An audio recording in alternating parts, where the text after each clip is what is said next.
Hello friends, எனக்கு துவரம்பருப்பு சட்னி எப்படி செய்கிறதுன்னு பார்க்கலாம் வாங்க. அதுக்கு 2 டேபிள் ஸ்பூன் எண்ணெய் எடுத்துருக்கோம், 4 டேபிள் ஸ்பூன் அளவுக்கு துவரம்பருப்பு எடுத்துருக்கோம். அது லைட்டாக டோஸ்ட் பண்ணி எடுத்தால் போதும், பருப்பு வந்து கருகிடக்கூடாது. அதுக்கப்புறமா அதே எண்ணெயில் 3 வரமிளகா எடுத்துருக்கோம், ஒரு துண்டு அளவுக்கு புளி எடுத்துருக்கோம். அதே எண்ணெயில் டோஸ்ட் பண்ணி எடுத்துக்கலாம், வரமிளகா கருகிடக்கூடாது. அதே எண்ணெயில் ஒரு பெரிய வெங்காயம் எடுத்துக்கிறோம், கொஞ்சமாக கருவேப்பிலை சேர்த்துக்கிறோம், அதுக்கப்புறமா மீடியம் சைஸில் ஒரு தக்காளி சேர்த்துக்கிறோம். இப்போ இதை நல்லா வதக்கி எடுத்துக்கலாம். வெங்காயம் வந்து கண்ணாடி பதம் அளவுக்கு வதங்கி வரணும். இதுக்கப்புறமா இதில் வந்து 1/4 ஸ்பூன் அளவுக்கு சீரகமும் 1/4 ஸ்பூன் அளவுக்கு மல்லியும் சேர்த்து நல்லா வதக்கி எடுத்துக்கலாம். இது கூட வந்து தேவையான அளவுக்கு உப்பு சேர்த்துக்கிறோம். இப்போ நல்லா வதக்குனதுக்கப்புறம் பார்த்திங்கன்னா தக்காளியோட தோல் சுருங்கி வரும், அதோட தோலை வந்து நம்ம ரிமூவ் பண்ணிக்கிறோம்.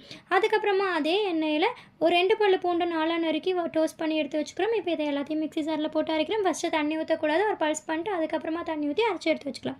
அதுக்கப்புறம் தாளிப்புக்காக கொஞ்சமாக எண்ணெய், கடுகு, கடலைப்பருப்பு, உளுந்தப்பருப்பு, அது கூட 2 வரமிளகா, கொஞ்சமாக கருவேப்பிலை சேர்த்துட்டு தாளிப்பு போட்டு இதில் ஊற்றினோம்னா போதும். அவ்வளோதான், துவரம்பருப்பு சட்னி ரெடி ஆகிடுச்சு.